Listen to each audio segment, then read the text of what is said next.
আন্তর্জাতিক মানবাধিকার সংস্থা আশোক এর নতুন বছর উপলক্ষে আলোচনা সভা ও নতুন কমিটি গঠন করা হয়েছে।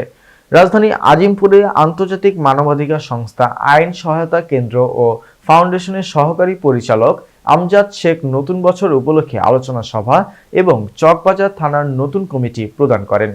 আশোক মূলত ক্রেতা ও ভোক্তা অধিকার সংরক্ষণ, নকল, ভেজাল ও প্রতারণা প্রতিরোধী সংগঠন হিসেবে কাজ করে যাচ্ছে। নতুন কমিটিতে চকবাজার থানায় সহসভাপতি পদে মোহাম্মদ সেলিম, প্রচার সম্পাদক পদে মোহাম্মদ মিনহাজ উদ্দিন এবং সাংগঠনিক সম্পাদক মোসাম্মদ মুন্নি আক্তারকে দায়িত্ব প্রদান করা হয়। বিস্তারিত সোহাগ মিয়ার ক্যামেরায় হাবিবুর রহমানের রিপোর্টে। নতুন বছর উপলক্ষে আমাদের আশোক আইন সহায়তা কেন্দ্রের আলোচনা সভা এবং চকবাজারের নতুন কমিটি ঘোষণা করলাম।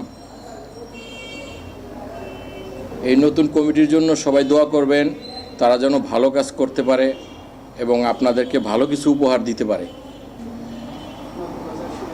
আর নতুন বছরের শুভেচ্ছা রইল আপনাদের জন্য।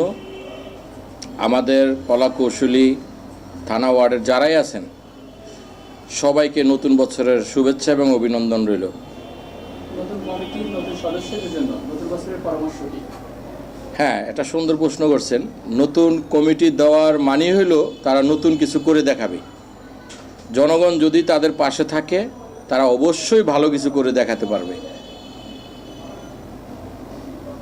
নতুন বছর উপলক্ষে আশোকের নতুন নতুন কোনো কার্যক্রম আছে?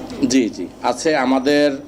আমাদের নতুন কার্যক্রম হলো এই অতি শিগগিরই আমরা যারা অসহায় মানুষগুলো রাস্তার পাশে পড়ে থাকে বা ঘুমিয়ে থাকে, তাদের শীত বস্ত্র নাই, আমরা অবশ্যই তাদেরকে শীত বস্ত্র দিব।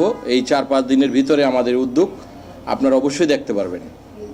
আমরা প্রায়ই দেখি আপনি নিজ উদ্যোগে নিজ অর্থায়নে বিভিন্ন কাজ করেন, এক্ষেত্রে আপনার মন্তব্যটা কি? জি, এটাও একটা খুব ভালো প্রশ্ন। আসলে দেখেন, মানুষের বিবেক বলতে অনেক কিছুই বোঝায়। যেরকম আমি আমার ইনকামের সোর্স থেকেই এই অসহায় মানুষগুলোর পাশে যতটুকুই পারি আমি সবসময় সাহায্য করি এবং তাদের পাশে থাকি। এবং দেখা গেছে যে অনেক মানুষ চিকিৎসা নিতে পারে না, তাদেরকেও আমি আমার অর্থায়নে তাদের এই চিকিৎসাগুলো করাই দিই এবং তাদের পাশে থাকি।